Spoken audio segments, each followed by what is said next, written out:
자, 2022년 12월 5일 월요일 장마감 방송 시작하도록 하겠습니다. 자, 오늘은 참 우리 증시만 놓고 보면은 굉장히 답답한 하루였죠. 중국 증시 강했고, 홍콩 증시 강했고, 그다음에 나스닥 선물도 하루 종일 견고한 모습, 보합권에서 크게 빠지지 않는 선에서 견고한 모습을 보였는데 우리 증시는 10시 반 이후로 계속 약세장이었습니다. 금요일에 워낙 많이 빠진 게 있고 또 목요일에 고점을 찍고 지금 굉장히 빠른 속도로 내려왔기 때문에 종목들이 대다수 굉장히 흐름이 지금 꼬여버렸어요. 단기적으로. 근데 이게 과연 단기 성향인 것인지 아니면 앞으로 또 하락을 또 지배할 것인지 이런 판단을 좀 해봐야 되는데, 저는 일단 하락을 설명할 만한 사유가 우리나라만의 하락을 설명할 만한 사유가 그렇게 많지 않다고 봅니다. 외환 시장도 지금 안정화되고 있고요. 그 다음에 중국 코로나 완화 조치, 방역 완화 조치도 우리한테 도움이 되는 거고, 그러면서도 이제 화장품 섹터나 여행항공 레저 쪽에 수급이 돌기 시작했죠. 바닥권에서. 그리고 금요일 밤에 이제 미국에서 고용 보고서가 발표됐을 때 이제 급락했었잖아요. 분봉이 이제 고용 보고서가 시장이 기대하는 수준에 못 미친 거는 사실이나 미국 증시도 그걸 극복해 왔고 또 고용 보고서는 여기까지다라고 파동을 만들어 줬잖아요. 그거를 다 만회했고 또 중간에 중국발 호재에 따라 끌고 올라왔기 때문에 사실 우리나라가 오늘 이렇게까지 방해받을 만한 상황은 아니었다고 봅니다. 다른 내용적인 분석을 했을 때는요.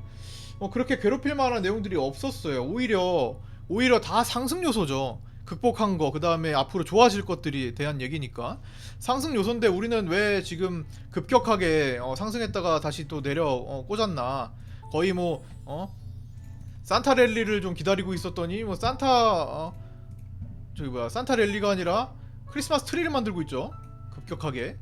왜 이런 형태가 나오나 라고 봤을 때는 지금 거의 90% 이상의 사유로 저는 그냥 선물 옵션 동시 만기일에 따른 전쟁이 벌어져서 그런 거라고 봅니다.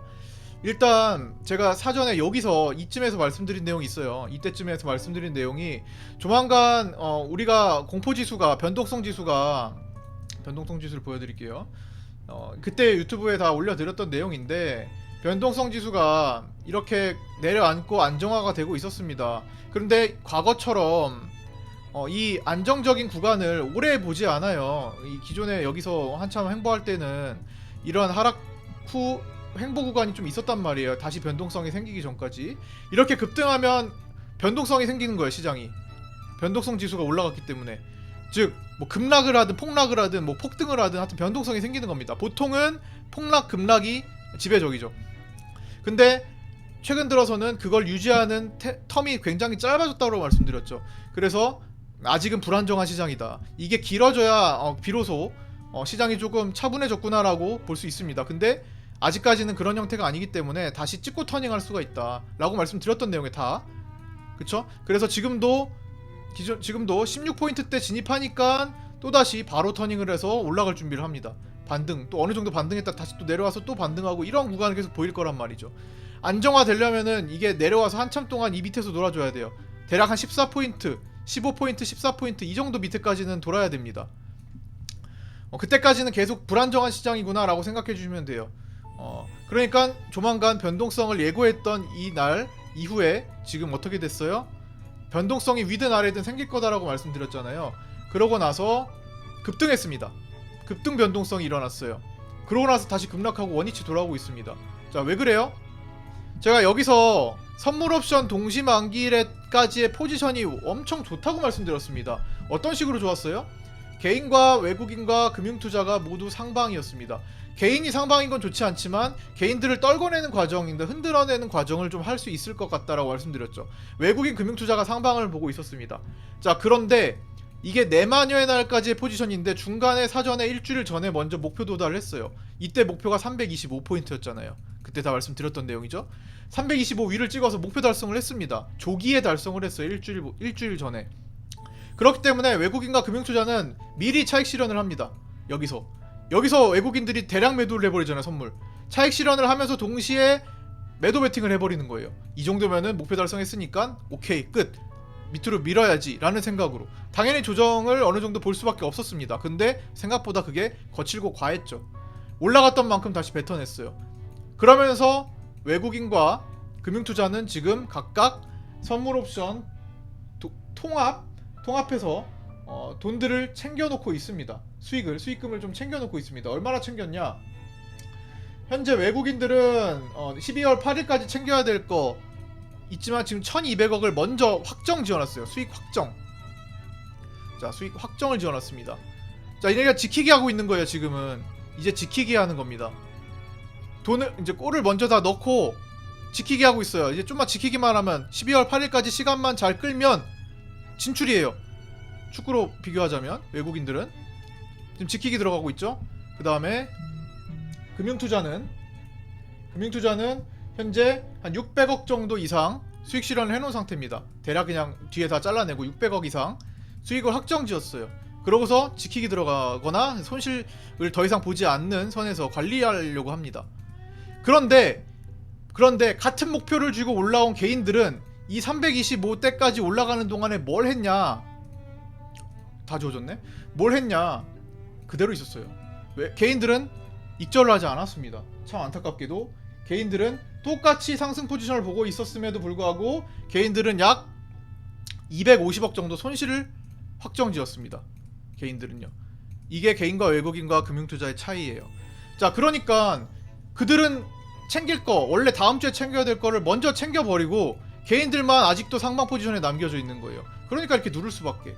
네, 좀 과도하긴 했어요. 아무리 누르더라도. 자, 오늘 같은 경우는 금요일에 많이 눌러가지고 조금 반등을 할 수 있겠거니 했는데 역시나 기술적인 흐름을 이겨내진 못했습니다. 외국인들이 선물을 마지막에는 좀 다시 사들이긴 했지만 장중에 매도 우위를 점하면서 청산 거래가 좀 일어났습니다. 매도 포지션을 쥐고 있던 사람들의 청산 거래가 좀 많아진 것 같아요. 매도를 쥐고 있던 사람들. 그러니까 매도를 쥐고 있던 사람들은 누구죠? 여기서 매도했던 사람들이겠네요. 뭐 여기서 매도했던 사람들도 포함되고, 고점에서 외국인들이 매도 포지션, 즉 하락하는데 베팅했던 사람들이 오늘 굉장히 많은 청산을 했습니다. 대략적으로요, 얼마나 청산했냐면요, 3만 5만 계약 정도까지 청산했어요. 종가까지 대략 그냥 5만 계약 청산했습니다. 5만 계약은요, 지금의 한 계약당 금액이 지금 선물이 314니까 대략 314 곱하기 25만 하면은 대략 한 300이 7,500만 원이니까 7,000한 7,800, 8,000이 조금 안 되죠? 대략 한 7,700만 원 정도잖아요. 5만 계약이면요 3,500억 조금 넘는 4,000억 가까운, 대략 한 3,800억 정도라고 할까요? 3,800억 정도의, 맞죠? 그쵸? 요 정도에 해당하는, 잠깐만 아니 더 되는데? 계산 좀 해볼게요. 지금 5만 계약이 맞죠? 5만 계약이 지금 청산이 됐어요.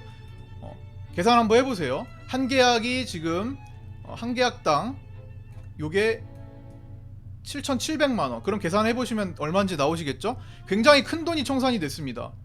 굉장히 큰 돈이. 그런데 변화가 없었어요. 그쵸? 한쪽으로 쏠리지 않았다라는 거예요. 그래서 계속 양쪽이 계속 청산 과정이 있었다라는 거예요. 매수를 쥐고 있던 사람도 매도를 쥐고 있던 사람도 계속 청산해 나갑니다. 계속 청산해 나가요. 그러면서 만기 12월 8일까지 포지션을 확정 지으려고 하는 거예요. 그런 싸움이 지금 벌어지고 있는 겁니다. 만약에 청산이 안 된 거는 롤오버를 하겠죠. 3월달로 포지션을 2월 하겠죠. 근데 청산이 많이 되면 될수록 앞으로 12월 8일 이후에는 새로운 거래가 시작될 거라고 생각하시면 됩니다. 23년도를 위한 새로운 거래가 시작될 거다. 중요한 것은 그러면서도 매수 계약이 남았기 때문에 매도 포지션을 쥐고 있던 사람들이 조금 더 청산을 했다고 보시면 된다라고 이렇게 요약할 수가 있습니다. 좀 어려우신 분들은 카톡방에 들어오셔서 내용을 계속 보시면 계속 보시다 보면 이해가 되실 거예요. 카톡방 모집은 아마 지금처럼 이제 공개된 모집은 아마 연말까지 할 가능성이 높고요.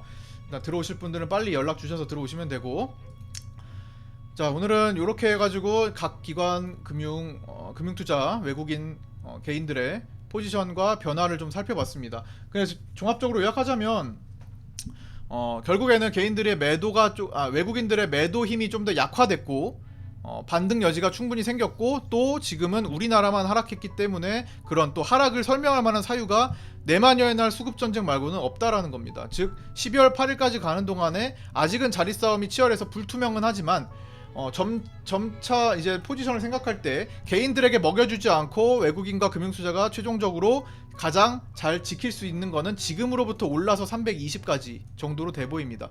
지금부터 320 내지 322.5에 가까워지면 질수록 외국인과 금융투자는 자신들이 먹은 수익을 지키고 혹은 조금 더 보완을 하는 쪽으로 갈 수 있고요. 여기서 더 하락을 하게 되면 그들이 먹었던 것을 조금 토해내야 되는 상황이 연출됩니다. 그러면 토해내긴 하지만 개인들에게 손실을 좀 더 줄 수는 있어요. 어떤 걸 선택할지, 개인들에게 수익을 주지 않고 마감을 지으려면 320과 현재 사이인 314 요 사이에서 마감을 지으려고 노력할 것 같습니다. 좀 더 나가면 322.5요. 그러니까 사실상 시장을 불편하게 바라볼 정도까지는 지나갔다라는 거죠. 나머지 화요일, 수요일, 목요일 반등하면서 끝날 수 있기를 기원합니다. 미국 증시가 큰 방해만 없으면 될 것 같아요. 일단 급격하게 내려기도 했고 뭐 이렇게 올라가면서 처리를 하는 게 일반적으로 좋은 그림이 될 것 같습니다. 외국인 금융투자도 자신들의 수익을 지켜내길 바랍니다. 그래야 우리 현물 투자자들이 더 좋은 거니까요. 자, 오늘 여기까지 마치도록 하겠습니다. 고생들 많으셨고요. 오늘 밤 새벽에는 이제 다가오는 새벽에는 한국과 브라질의 축구 16강전이 있네요. 자, 기적을 다시 한번 볼 수 있기를 바랍니다. 우리가 8강에 올라가기를 간절히 기원합니다. 자, 오늘 여기까지 마치도록 하겠습니다. 고생들 많으셨고요. 남은 시간 즐겁게 보내시고 화요일 아침 8시 반에 아프리카TV 라이브 방송에서 뵙도록 하겠습니다. 감사합니다. 카톡방 입장 연락 주시면 됩니다. 오픈 카톡 유종구 검색하시거나 유튜브 댓글 주소 입력된 주소로 문의 주시면 됩니다. 구독과 좋아요, 알림 설정도 부탁드리겠습니다. 감사합니다. 수고하셨습니다. 기적이 오기를. 고생 많으셨습니다.